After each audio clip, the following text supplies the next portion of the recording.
یہ آپ کا طواف عمرے کا طواف، جس میں صفا مروہ کے درمیان آپ کو سعی بھی کرنا ہے۔ تو ایک قاعدہ یاد کر لیں، ہر وہ طواف جس کے بعد صفا مروہ کے درمیان 7 چکر سعی کی جاتی ہے، اس کے پہلے 3 چکر میں رمل کیا جاتا ہے اور 7 چکر میں استوا کیا جاتا ہے۔ تو اپنے طواف کا آغاز کرنے سے پہلے آپ کو استوا کر لینا ہے۔ استوا یعنی احرام کی چادر سیدھی بغل کے نیچے سے نکال کر بائیں مونڈھے پر ڈال لینا۔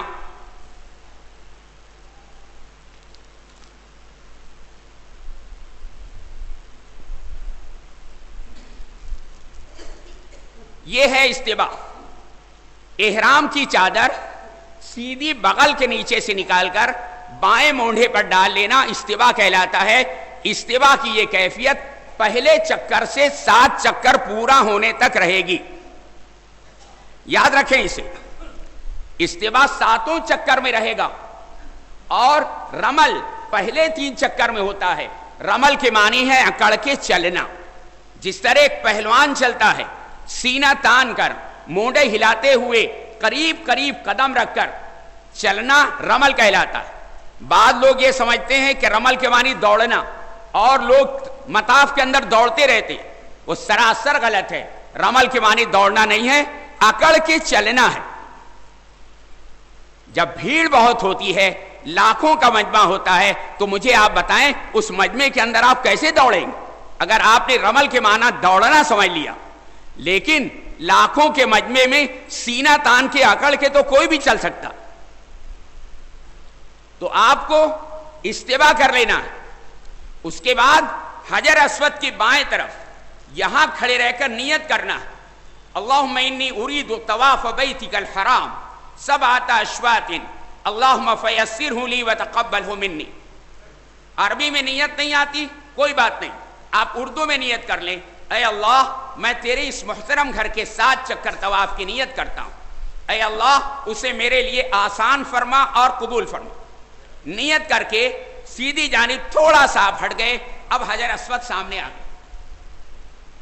حجر اسود کے سامنے پہنچ کر پہلے آپ کو استقبال کرنا ہے۔ یاد رکھیں، پہلے استلام نہیں کرنا۔ استقبال کس کو کہتے ہیں اس کو بھی سمجھ لیں۔ اپنے دونوں ہاتھ تکبیر تحریمہ کی طرح، جس طرح آپ نماز کے لیے جب تیار ہوتے ہیں تو دونوں ہاتھ کانوں تک بلند کرتے ہیں، تکبیر تحریمہ کہتے ہیں، اس کے بعد ہاتھ باندھتے ہیں۔ اسے اسی طرح آپ بھی اپنے دونوں ہاتھ کانوں تک بلند کریں، بسم اللہ اللہ اکبر لا الہ الا اللہ وللہ الحمد، یہ پڑھ کر ہاتھ چھوڑ دیں۔ یہ ہو گیا استقبال۔ اس کے بعد آپ کو استلام کرنا ہے۔ استلام کے معنی حجر اسود کو بوسہ دینا۔ اس پر آپ ہاتھ رکھ کر اسے منہ سے چوم لیں گے۔ سمجھ میں آ رہی کہ نہیں بات؟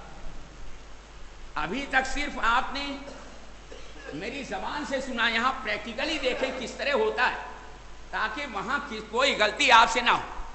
تو پہلے بائیں طرف کھڑے رہ کر نیت کر لیں، اس کے بعد آپ سیدھی جانب ہٹ کر حجر اسود کے سامنے پہنچ جائیں، پہلے اس کا استقبال کریں، یعنی دونوں ہاتھ کانوں تک بلند کر کے بسم اللہ اللہ اکبر لا الہ الا اللہ وللہ الحمد یہ پڑھ کر ہاتھ چھوڑ دیں۔ اس کے بعد استلام کریں، یعنی حجر اسود پر دونوں ہاتھ رکھ کر اسے چوم لیں۔ یہ استلام کا پہلا طریقہ۔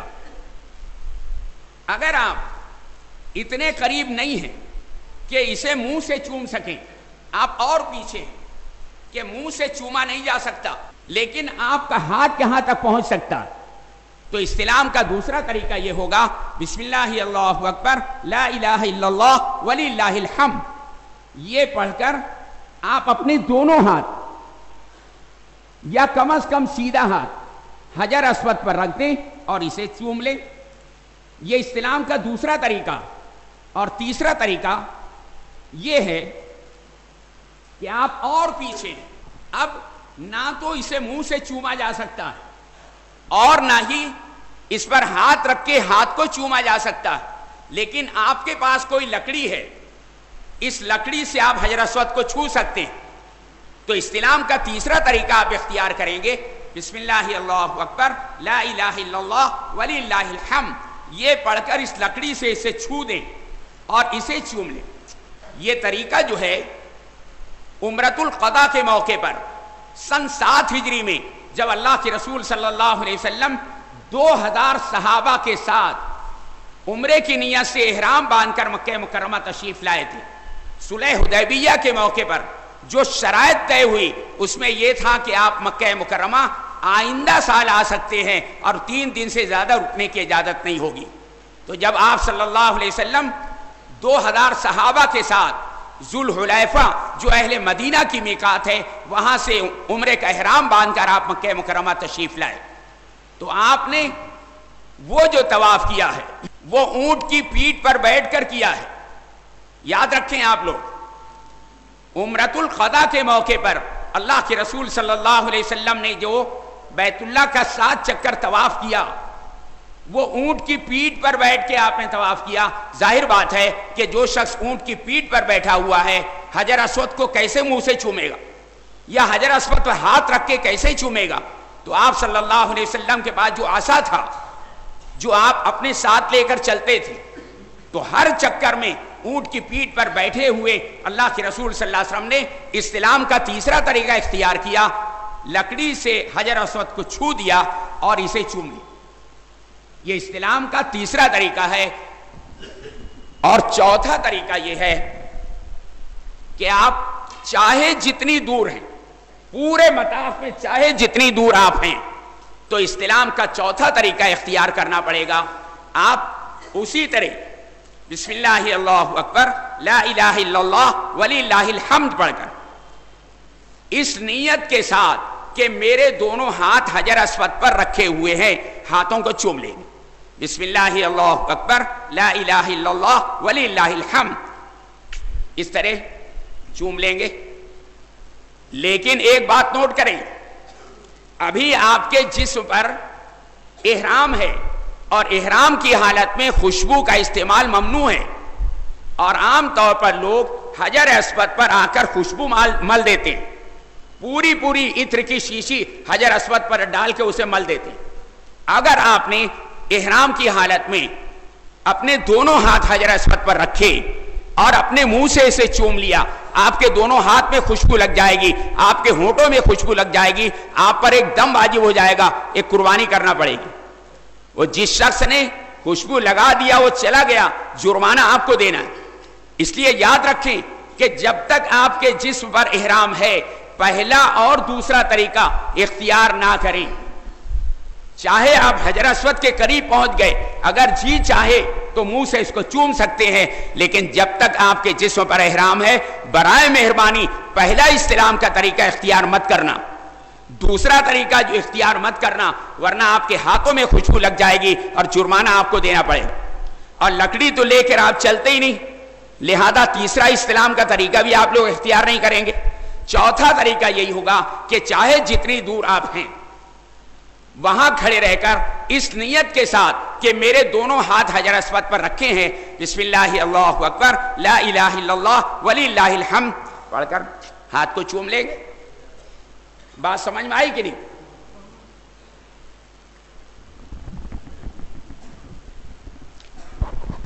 آپ نے استلام کر لیا، اب پہلا چکر آپ کو شروع کرنا ہے۔ اسے نوٹ کریں کہ کس طرح کیا جاتا۔ جہاں کھڑے ہیں آپ کے دونوں پیر کا رخ جو ہے حجر اسود کی طرف ہے، آپ کا سینہ حجر اسود کی طرف ہے، آپ کا چہرہ حجر اسود کی طرف ہے۔ نیت کر کے جب آپ استلام سے فارغ ہو جائیں اپنے پیر کو نہ اٹھائیں، اسی جگہ پر اپنے رخ کو پھیر لیں۔ بات سمجھ میں آ رہی ہے کہ نہیں آپ کو؟ جہاں سے آپ نے استلام کیا وہیں پر پیر نہ اٹھائیں، اپنے رخ کو پھیر لیں۔ اب آپ کا بایاں بازو حجر اسود کی طرف ہو گیا۔ اب بیت اللہ کے ارد گرد جہاں سے بھی آپ چلیں گے آپ کا بایاں بازو ہی حجر اسود کی طرف رہے، بیت اللہ کی دیوار کی طرف رہے گا۔ کہیں آپ کے پیر کا رخ بیت اللہ کی طرف نہیں ہونا چاہیے، کہیں سینہ بیت اللہ کی طرف نہیں ہونا چاہیے، اور آپ طواف کے درمیان بیت اللہ کو دیکھنے کی بھی کوشش نہ کریں. یاد رکھیں طواف کے درمیان خانہ کعبہ کو دیکھنا مکروہ ہے، تحریمی ہے، حرام ہے. اور آپ وہاں جا کر دیکھیں گے ہمارے ہزاروں بھائی طواف کے درمیان بس بیت اللہ کو دیکھتے رہتے. طواف کے درمیان بیت اللہ کو دیکھنا مکروہ ہے، تحریمی ہے. سامنے کی طرف آپ دیکھتے ہوئے مختلف دعائیں کرتے ہوئے چلیں. طواف کے درمیان کوئی دعا متعین نہیں ہے. طواف میں چاہے جو دعا آپ کا جی چاہے آپ کر سکتے ہیں، عربی میں کر سکتے ہیں، اردو میں کر سکتے ہیں. اور اگر آپ کو کوئی دعا عربی کی یاد نہیں ہے، اردو میں بھی کوئی دعا آپ نہیں کر سکتے، تو آپ درود شریف پڑھ کر تیسرا کلمہ پڑھتے رہیں، سبحان اللہ والحمد للہ ولا الہ الا اللہ واللہ اکبر ولا حول ولا قوۃ الا باللہ العلی العظیم. اور اگر آپ یہ کہیں کہ مجھے تیسرا کلمہ بھی یاد نہیں ہے، تو اسلام اتنا آسان مذہب ہے، کہیں اسلام نے آپ کو دشواری میں نہیں ڈالا. اگر تیسرا کلمہ بھی آپ کو نہیں آتا تو طواف کے درمیان اللہ اللہ اللہ اللہ آپ کہتے رہیں، تب بھی طواف ہو جائے. اور اگر آپ یہ کہیں کہ میری زبان سے اللہ بھی نہیں نکلتا، میں کیا کروں، اس شکل میں خاموشی کے ساتھ آپ بیت اللہ کے گرد چکر لگا لیں، آپ کا طواف ہو جائے. اس لیے آپ میں سے جو لوگ جاہل ہیں، بغیر لکھے پڑھے ہیں، وہ بیچارے پریشان رہتے ہیں کہ ہم تو کتاب میں سے بھی یاد نہیں کر سکتے اور ہم کو کچھ یاد بھی نہیں ہے. تو میں نے آسان سے آسان طریقہ آپ کو بتا دیا. آخری درجہ اس کا یہ ہے کہ آپ خاموشی کے ساتھ بیت اللہ کے گرد گھوم لیں گے، تب بھی طواف ہو جائے. پہلا، دوسرا اور تیسرا چکر آپ کو اکڑ کے چلنا ہے، سینہ تان کے چلنا ہے، مونڈے ہلاتے ہوئے جس طرح ایک پہلوان چلتا ہے اس طرح چلنا ہے. میں ایک اور اہم مسئلہ آپ کو بتا دوں. کبھی کبھی ایسا ہوتا ہے کہ ہم جب اپنا طواف شروع کرتے ہیں تو پہلے چکر میں رمل کرنا ہے جو سنت ہے مردوں کے لیے، لیکن ہمارے بھائی رمل کرنا بھول جاتے ہیں. ایک چکر ہو گیا، اس کے بعد یاد آیا کہ میں نے رمل نہیں کیا. ایک چکر ہو گیا، تب اس شکل میں دوسرے اور تیسرے چکر میں آپ رمل کریں. ایسا نہ کریں کہ دوسرا، تیسرا اور چوتھا چکر آپ شامل کر لیں. آپ نے سوچا 3 چکر میں رمل کرنا ہے، ایک چکر میرا ہو چکا، میں نے رمل نہیں کیا، لہذا دوسرے، تیسرے اور چوتھے میں کر لوں. ہرگز نہیں. پہلے 3 چکر میں رمل کرنا سنت ہے اور بعد کے 4 چکر میں نہ کرنا سنت. تو اگر ایک چکر آپ کا ہو گیا اور آپ نے رمل نہیں کیا تو دوسرے اور تیسرے چکر میں رمل کریں. اگر 2 چکر ہو گیا آپ نے رمل نہیں کیا تو صرف تیسرے چکر میں رمل کریں. اور اگر تینوں چکر ہو گیا ہے آپ نے رمل نہیں کیا، رمل چھوڑ دیں، اس لیے کہ پہلے 3 چکر میں رمل کرنا سنت ہے، بعد کے 4 چکر میں نہ کرنا سنت. بات سمجھ میں آ رہی ہے کہ نہیں؟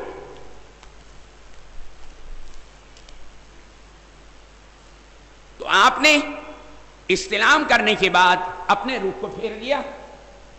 اب آپ کا بایاں بازو جو ہے یہ حجر اسود کی طرف ہو گیا، اور اب جہاں جہاں سے بھی آپ گزریں گے الٹا ہاتھ ہی بیت اللہ کی دیوار کی طرف رہے گا.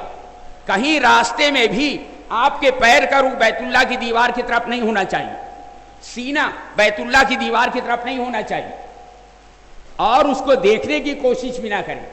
رمل کے ساتھ آپ اپنی پہلے چکر کا آغاز کریں.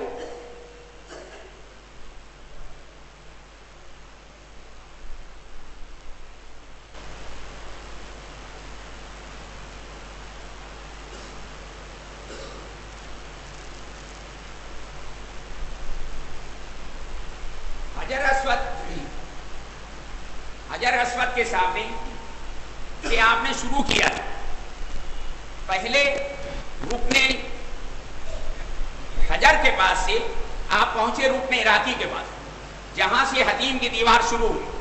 وہاں سے حتیم کے باہر سے آپ چلتے ہوئے رکن شامی کے پاس آئے، رکن شامی سے آپ چلے یہ رکن یمانی کے پاس آ گئے. اس کے بعد حجر اسود کا والا کونا آنے والا.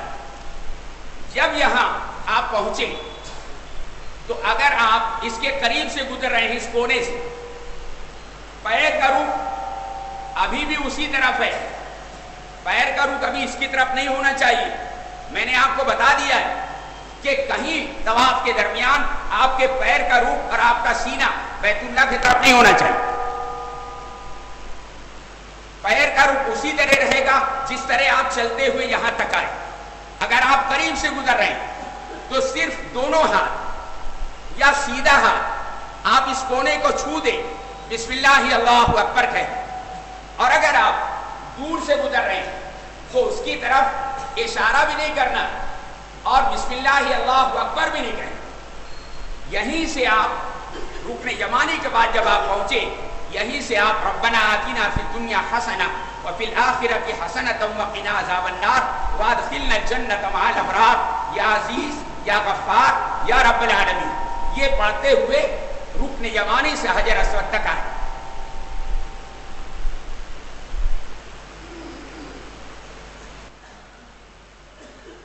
اسی طرح آپ نے شروع کیا تھا.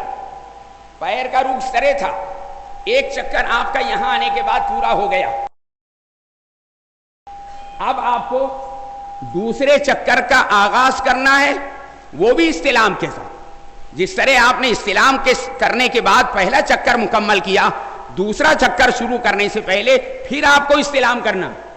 اس کا دو طریقہ ہے, یاد رکھیں. ایک طریقہ تو یہ ہے کہ اگر آپ حجر اسود کی طرف رک کر کے استلام کرنا چاہتے ہیں, بالکل اس کی اجازت ہے, اسی طرح آپ کریں. بسم اللہ اللہ اکبر لا الہ الا اللہ وللہ الحمد پڑھ کر ہاتھ کو چوم لیں اور پھر اسی طرح اپنے رخ کو پھیر لیں بغیر پیر اٹھائے ہوئے, اور وہاں سے آپ رمل کے ساتھ دوسرا چکر شروع کر دیں. اور اگر آپ کا جی چاہے تو جس طرح آپ کا پیر ہے پورا چکر آپ کا اسی طرح مکمل ہوا ہے کہ پیر جو ہے سامنے کی طرف ہے, آپ کا بایاں بازو حجر اسود کی طرف. تو دوسرا طریقہ استلام کا یہ ہے کہ صرف اوپر کا حصہ آپ گھما دیں, بسم اللہ اللہ اکبر لا الہ الا اللہ وللہ الحمد, یہ پڑھ کر ہاتھ چوم لیں اور آگے بڑھ جائیں. تو اس طرح اس کی طرف رک کر کے بھی استلام کی اجازت ہے, اور جس طرح آپ چلتے ہوئے ایک چکر آپ نے پورا کیا ہے اسی طرح اپنے پیر کا رخ سامنے رکھے ہوئے صرف اوپر کا حصہ آپ گھما دیں, استلام کر لیں, دوسرا چکر شروع کر دیں. بات سمجھ میں آئی کہ نہیں؟ تو پہلا, دوسرا اور تیسرا چکر آپ نے رمل کے ساتھ پورا کیا. اس کے بعد کے 4 چکر مختلف دعائیں کرتے ہوئے بغیر رمل کے آپ لوگ پورا کریں گے. یعنی آپ اپنی عام رفتار سے چلتے ہوئے چوتھا, پانچواں, چھٹا اور 7واں چکر پورا کریں گے. یاد رکھیں مردوں کے لیے رمل کا کرنا بھی سنت ہے اور استباح کا کرنا بھی سنت ہے. یہ دونوں سنت مردوں کے لیے ہے, عورتوں کو رمل بھی نہیں کرنا ہے اور استباح بھی نہیں کرنا ہے. تو 7 چکر جب آپ کا مکمل ہوگا, حجر اسود کے پاس آپ پہنچ گئے, 7 چکر آپ کا ہو گیا, پھر 8ویں مرتبہ آپ حجر اسود کا استلام کریں گے. تعداد یاد رکھیں گے تو آپ سے کبھی غلطی نہیں ہوگی. آپ نے استلام سے اپنے طواف کا آغاز کیا اور استلام پر آپ نے اپنے طواف کو ختم کیا, تو آپ نے 7 چکر لگائے طواف میں, لیکن استلام ہو گیا 8 مرتبہ. بات سمجھ میں آ رہی ہے کہ نہیں آپ لوگ؟ تو جب 8ویں مرتبہ آپ استلام کر چکیں گے تب آپ کو یہ استلوا کی کیفیت ختم کر کے دونوں مونڈے ڈھانک لینا ہے.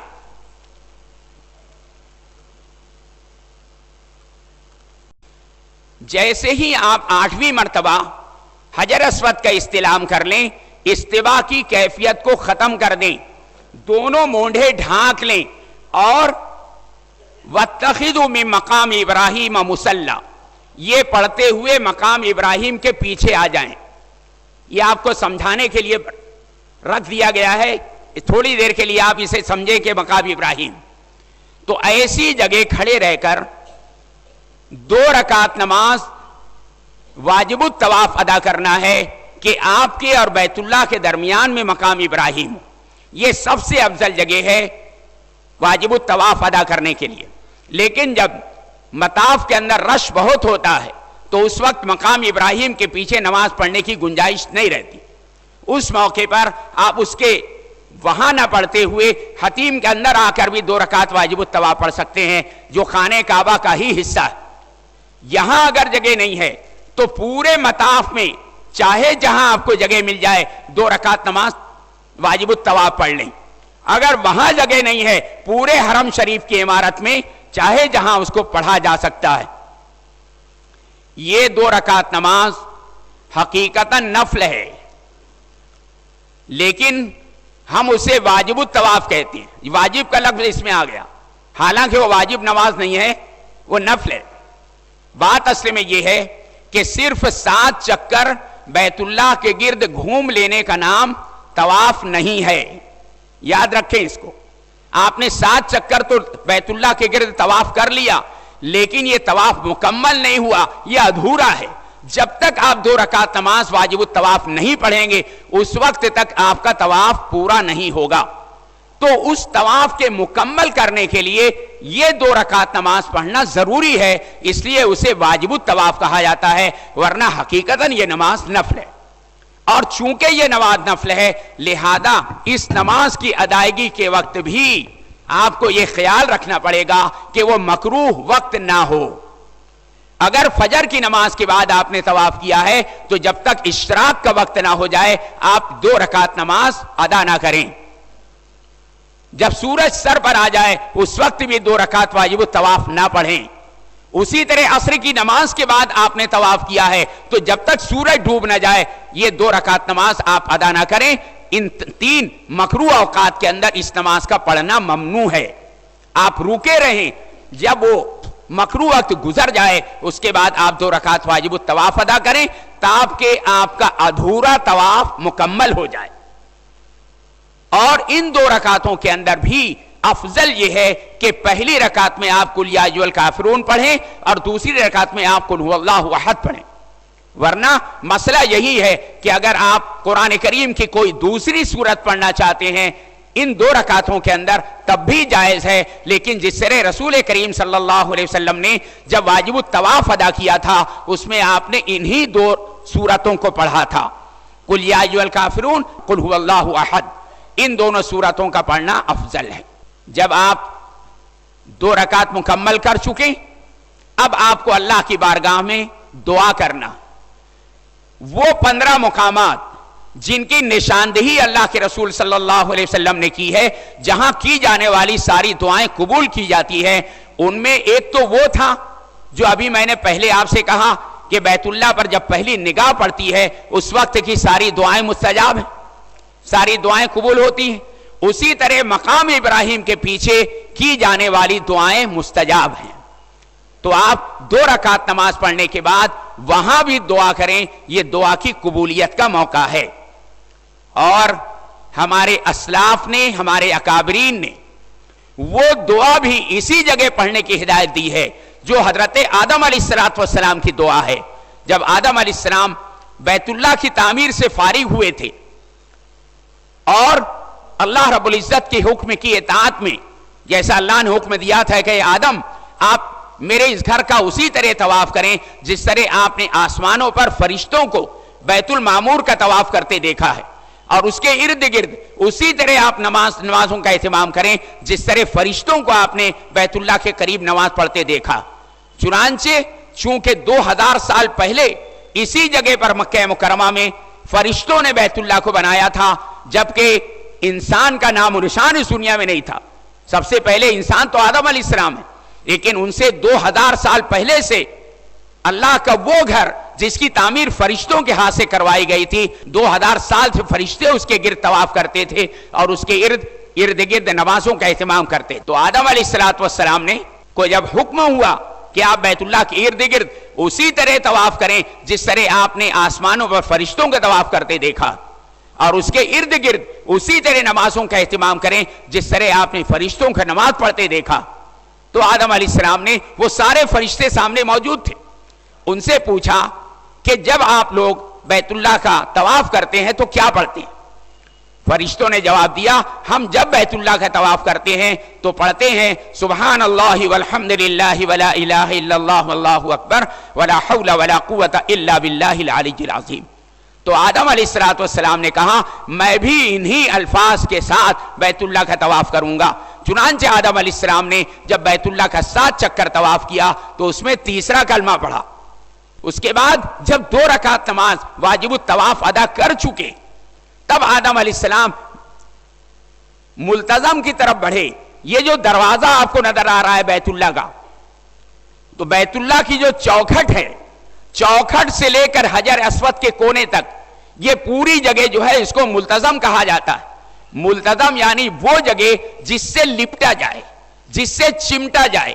اللہ کے رسول صلی اللہ علیہ وسلم جب 2 رکعت نماز واجب الطواف ادا کر لیتے تھے تب اس دیوار کے پاس پہنچتے تھے، اپنا سینہ مبارک بیت اللہ کی دیوار سے لگا دیتے تھے، اپنے دونوں ہاتھ اس پر بچھا دیتے تھے اور کبھی دایاں رخسار کبھی بایاں رخسار بیت اللہ کی دیوار پر رکھ کر زار و قطار روتے ہوئے اللہ کے رسول صلی اللہ علیہ وسلم دعا فرماتے تھے. اور حضرت عبداللہ ابن عباس رضی اللہ عنہما جو اللہ کے رسول صلی اللہ علیہ وسلم کے چچا زاد بھائی ہیں، انہوں نے ارشاد فرمایا میں نے رسول کریم صلی اللہ علیہ وسلم کو یہ ارشاد فرماتے ہوئے سنا ہے کہ اس ملتزم سے لپٹ کر جو دعا کی جاتی ہے قبول کی جاتی ہے. تو حضرت عبداللہ ابن عباس رضی اللہ عنہما فرماتے ہیں کہ جب سے میں نے اللہ کے رسول صلی اللہ علیہ وسلم کا یہ ارشاد سنا، جب جس مقصد کے لیے میں نے ملتزم سے لپٹ کر دعا کی، اس کی دعا کی قبولیت کو میں نے اپنی آنکھوں سے دیکھا. اور اس وقت سے لے کر 1400 سال گزر گئے، جتنے علماء نے اس حدیث کو بیان کیا، جتنے محدثین نے اس حدیث کو بیان کیا، اس وقت بیان کیا ہے جب انہوں نے مکہ مکرمہ پہنچ کر ملتزم سے لپٹ کر دعا کی اور اس دعا کی قبولیت کو اپنی آنکھوں سے دیکھ لیا، اس کے بعد لوگوں کے سامنے اس حدیث کو بیان کیا. تو حضرت عبداللہ رضی اللہ عنہ فرماتے ہیں میں نے اللہ کے رسول صلی اللہ علیہ وسلم کو ارشاد فرماتے ہوئے سنا ہے کہ اس ملتزم سے لپٹ کر جو دعا کی جاتی ہے قبول کی جاتی ہے. تو 1400 سال گزر گئے، اللہ کے بندے اس کا تجربہ کرتے رہے. الحمدللہ ہم نے بھی بارہا اس کا تجربہ کیا. تو آپ کو واجب الطواف ادا کرنے کے بعد جب آپ دعا سے فارغ ہو جائیں تو حضرت آدم علیہ السلام جب ملتزم سے لپٹ کر دعا کرنے کے لیے اس طرف چلے، ملتزم کے قریب پہنچے، اس وقت انہوں نے ایک دعا کی اللہم انک تعلم سری وعلانیتی فاقبل معذرتی وتعلم حاجاتی فأتنی سؤالی وتعلم ما فی نفسی فاغفر لی ذنبی اللہم انی اسألک ایمانا یباشر قلبی ویقینا صادقا حتی اعلم انه لا یصیبنی الا بما کتبت لی ورضا بما قسمت لی انک علی کل شیء قدیر. یہ حضرت آدم علیہ السلام کی دعا ہے جو انہوں نے ملتزم کے قریب پہنچ کر اس دعا کو کیا تھا. آدم علیہ السلام کی زبان سے یہ دعا نکلی، جبریل امین علیہ السلام یہ بشارت دے کر آگئے اللہ تعالیٰ کی طرف سے اے آدم جن الفاظ کے ساتھ آپ نے دعا کی ہے اللہ کی رحمت سے بعید ہے کہ اس کو رد کریں. اللہ تعالیٰ نے آپ کی دعا کو قبول کر لی اور آپ کی اولاد میں قیامت تک جتنے لوگ ان الفاظ کے ساتھ دعا کریں گے اللہ تعالیٰ ان کی دعاؤں کو اسی طرح قبول کرے گا جس طرح اللہ رب العزت نے آپ کی دعا کو قبول کیا.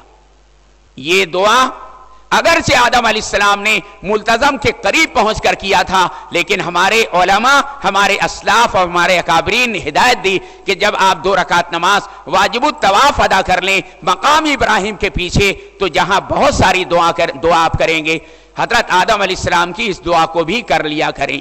جو کتابیں میں نے آپ کو دیا ہے اس کے اندر حضرت آدم علیہ السلام کی دعا بھی موجود ہے. اگر آپ کو یاد نہیں ہے تو دیکھ کے بھی پڑھ سکتے ہیں، یاد کر لیں تو بہت بڑی نعمت. حضرت رسول کریم صلی اللہ علیہ وسلم جب بھی ملتزم کے بعد پہنچتے تھے اپنا سینہ مبارک دیوار سے لگا دیتے تھے، اپنے دونوں ہاتھ پھیلا دیتے تھے، دایاں رخسار کبھی بایاں رخسار بیت اللہ کی دیوار پر رکھ کر زار و قطار روتے ہوئے آپ دعا فرماتے تھے. آپ نے ارشاد فرمایا حضرت عمر رضی اللہ عنہ کو کہ عمر یہی وہ جگہ ہے جہاں آنسوؤں کی ندیاں بہائی جاتی. تو آپ صلی اللہ علیہ وسلم بھی ہمیشہ زار و قطار روتے ہوئے دعا کیا کرتے تھے. اور عجیب بات یہ ہے کہ آپ میں سے کوئی کتنا ہی کٹر دل کیوں نہ ہو، سنگ دل کیوں نہ ہو، جس کے ماں باپ کی وصال پر بھی اس کی آنکھ میں آنسو نہیں آیا ہوگا، ملتزم کی دیوار سے لپٹ کر جب دعا کرتا ہے خود بخود آنکھ سے آنسو جاری ہو جاتا ہے. عجیب بات ہے. بہرحال ملتزم سے لپٹ کر جب آپ دعا کر چکے تب آپ کو زمزم پینے کے لیے چلنا ہے۔ آج کل صورتحال میں آپ کو بتا دوں کہ زمزم کا کنواں آپ لوگ نہیں دیکھ پائیں گے، اسے انڈر گراؤنڈ کر دیا گیا ہے۔ پہلے یہ کنواں اوپر تک تھا، باقاعدہ وہ سنگمرمر کی اس پر منڈیر بنی ہوئی تھی، اس پر چرخی لگی تھی، ڈول اور رسی کی مدد سے لوگ اپنے ہاتھ سے زمزم کنویں سے نکالتے تھے اور تازہ زمزم پیتے تھے۔ اور جو لوگ خود نہ نکال سکیں تو وہاں حکومت کی طرف سے 2 ملازمین تھے، ان سے آپ کہیں وہ پورا ڈول زمزم کا نکال کر آپ کو پلا بھی دیتے تھے، آپ کے سر پر ڈال دیتے تھے کہ آپ اس سے غسل بھی کر لیں۔ آج کل یہ کنواں انڈر گراؤنڈ ہو گیا ہے، کنویں تک آپ نہیں پہنچ پائیں گے، لیکن پورے مطاف میں اور پورے حرم میں جگہ جگہ آپ کو زمزم کے سلاجے رکھے ہوئے ملیں گے۔ اگر آپ کو ٹھنڈا زمزم پینا ہے تو باقاعدہ اس پر لکھا رہے گا زمزم بارد، یعنی ٹھنڈا زمزم۔ اگر آپ کو سردی زکام ہو گئی ہے اور آپ چاہتے ہیں کہ میں ٹھنڈا زمزم نہ پیوں، گرم زمزم نہ پیوں، وہیں دوسرے سلاجے پر لکھا ہوا مل جائے گا زمزم غیر مبرد، یعنی ایسا زمزم جس کو ٹھنڈا نہیں کیا گیا ہے۔ تو بیت اللہ کی طرف رک کر کے کھڑے ہو جائیں، بسم اللہ پڑھ کر 3 سانس میں خوب پیٹ بھر کر زمزم پیئیں اور کچھ زمزم اپنے آپ پر بہا لیں۔ یاد رکھیں رسول کریم صلی اللہ علیہ وسلم نے ارشاد فرمایا ماء زمزم لما شرب له او کما قال علیہ الصلوۃ والسلام، زمزم کا یہ پانی جس نیت کے ساتھ پیا جائے گا اسی کے لیے۔ اگر کوئی بیمار ہے شفا کی نیت سے زمزم پی لے، اللہ اس کو شفا دے گا۔ لیکن میں آپ سے یہ کہوں گا کہ معمولی قسم کی نیت کر کے زمزم نہ پیا کریں۔ آپ صلی اللہ علیہ وسلم نے کہہ دیا ہے، آپ کا ہی ارشاد ہے کہ جس نیت کے ساتھ زمزم کیا جائے گا اس کے لیے۔ ہمارے اسلاف تو بہت اونچی نیت کے ساتھ زمزم پیتے تھے۔ اے اللہ اس روز جب تیرے عرش کے سوا کوئی سایہ نہیں ہوگا، اے اللہ اس روز اپنے عرش کے سائے تلے ہمیں جگہ نصیب فرما، یہ دعا کرتے تھے، زمزم پیتے تھے۔ اے اللہ وہ قیامت کا وہ بھیانک دن کہ اگر کسی کو پورا سمندر بھی پلا دیا جائے اس کی پیاس نہیں بجھنے والی ہے، اے اللہ اس روز کی پیاس سے ہمیں نجات دے۔ اے اللہ وزن اعمال کے موقع پر ہمارے نیکیوں کے پلے کو جھک جانے کا فیصلہ فرما۔ اے اللہ پل صراط پر سے بجلی کے مانند گزرنے کا فیصلہ فرما۔ ایسی اونچی نیت کے ساتھ زمزم پیا کرتے تھے۔ مثالیں بہت دے سکتا ہوں لیکن ابھی اس کا موقع نہیں۔ بسم اللہ پڑھیں، 3 سانس میں خوب پیٹ بھر کر زمزم پیئیں اور کچھ زمزم اپنے آپ پر بہا لیں۔ جس جسم کو اوپر زمزم بہا لیا جاتا ہے وہ جسم اس کے بعد ذلیل اور خوار نہیں کیا جاتا۔ ایک موقع پر حضرت رسول کریم صلی اللہ علیہ وسلم کے چچا زاد بھائی حضرت عبداللہ ابن عباس سے آپ نے کہا کہ عبداللہ میرے لیے کنویں سے زمزم نکالو۔ حضرت عبداللہ ابن عباس نے فوراً ایک ڈول بھر کر زمزم نکالا اور کنویں کے منڈیر پر رکھ دیا۔ رسول کریم صلی اللہ علیہ وسلم نے بسم اللہ پڑھا، ڈول اٹھا کر منہ سے لگایا، خوب زمزم پیا، پھر ڈول کو منہ سے جدا کیا، الحمدللہ کہا، پھر دوبارہ ڈول کو منہ سے لگایا، پھر خوب زمزم پیا، پھر زمزم کے ڈول کو منہ سے الگ کر کے کہا الحمدللہ، پھر تیسری مرتبہ ڈول منہ سے لگایا اور پہلے دونوں مرتبہ سے زیادہ زمزم پیا، اور آپ نے ارشاد فرمایا مومن اور منافق کے درمیان یہی فرق ہے کہ زمزم سے مومن کا پیٹ بھر جاتا ہے اور منافق کا پیٹ کبھی نہیں بھرتا۔ اور فرمایا جس جسم کے اندر زمزم پہنچ جائے گا آگ اور زمزم ایک جگہ جمع نہیں ہو سکتے۔ انشاءاللہ اللہ کی ذات سے امید ہے کہ جس نے زمزم پیا زمزم اس کے جسم کے اندر چلا گیا، انشاءاللہ وہ شخص جہنم سے بچا لیا جائے گا، اس لیے کہ آگ اور زمزم ایک جگہ جمع نہیں ہو سکتی۔ تو آپ کو خوب پیٹ بھر کر زمزم پینا ہے اور کوئی نہ کوئی دعا ضرور کر لینا ہے، یہ بھی قبولیت کا موقع ہے، اس میں کوئی شک کی بات نہیں کہ اگر آپ کے پیٹ میں درد ہے، آپ نے اس نیت کے ساتھ زمزم پی لیا کہ اللہ میرے پیٹ کا درد اچھا ہو جائے، ہو جائے گا۔ میرے سر میں درد ہے، میرے سر کا درد اچھا ہو جائے، ہو جائے گا۔ میرے ہاتھ پیر میں بہت درد ہے، وہ درد اچھا ہو جائے، ہو جائے گا، اس میں کوئی شک کی بات نہیں، اس لیے کہ یہ قول میرا اور آپ کا نہیں، یہ اللہ کے رسول صلی اللہ علیہ وسلم کا قول ہے جو سارے سچوں سے بڑے سچے۔ آپ نے ارشاد فرمایا کہ زمزم کا یہ پانی جس نیت کے ساتھ پیا جائے گا اسی کے لیے۔ زمزم پی کے جب آپ فارغ ہو جائیں تب آپ کو عمرے کا دوسرا جز جس کو صفا مروہ کی سعی کہا جاتا ہے اس کو کرنے کے لیے تیار ہونا ہے. صحیح شروع کرنے سے پہلے آپ کو پھر حجر اسود کے سامنے پہنچنا پڑے گا اور اس کا 9ویں مرتبہ استلام کرنا پڑے گا. طواف آپ نے کیا اس وقت 8 مرتبہ استلام کیا.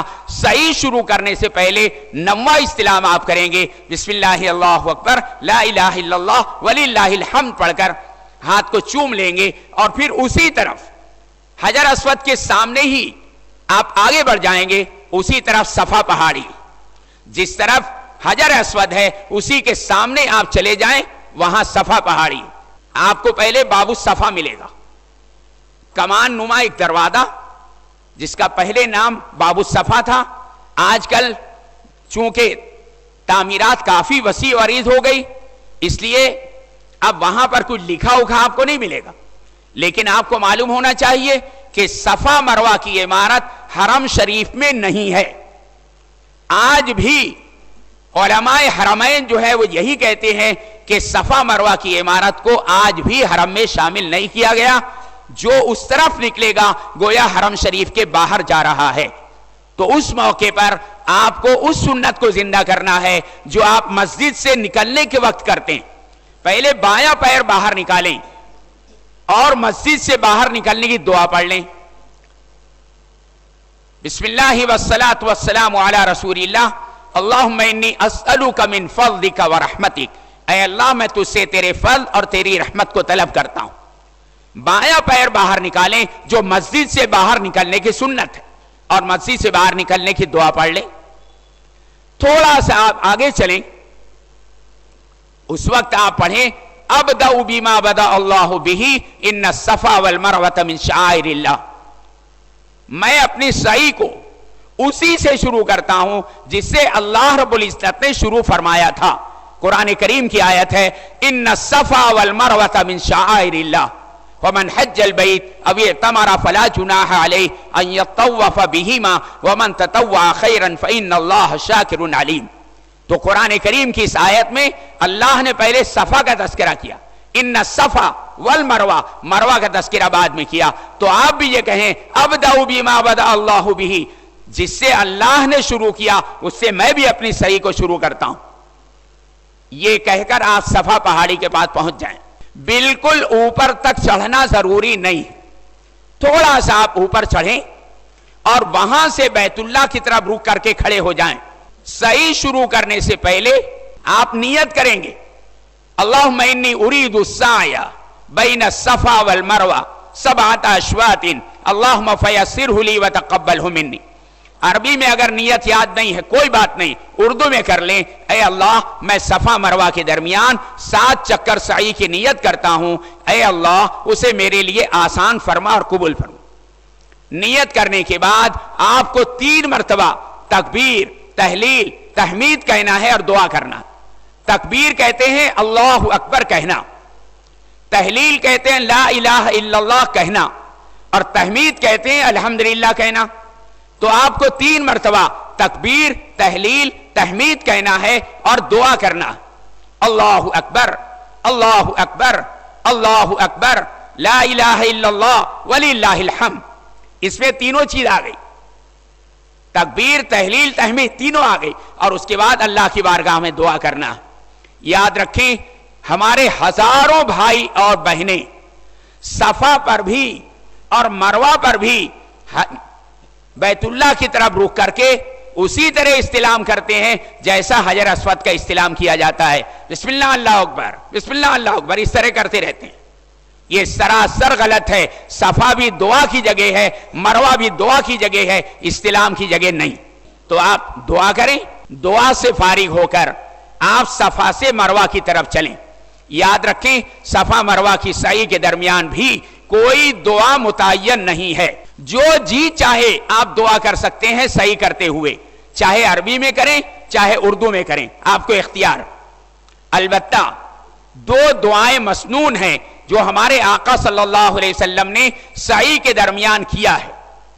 پہلا ہے چوتھا کلمہ لا الہ الا اللہ وحدہ لا شریک لہ لہ الملک ولہ الحمد وہو علی کل شیء قدیر. یا تھوڑا سا جو طویل چوتھا کلمہ ہے اس کو پڑھ لیں لا الہ الا اللہ وحدہ لا شریک لہ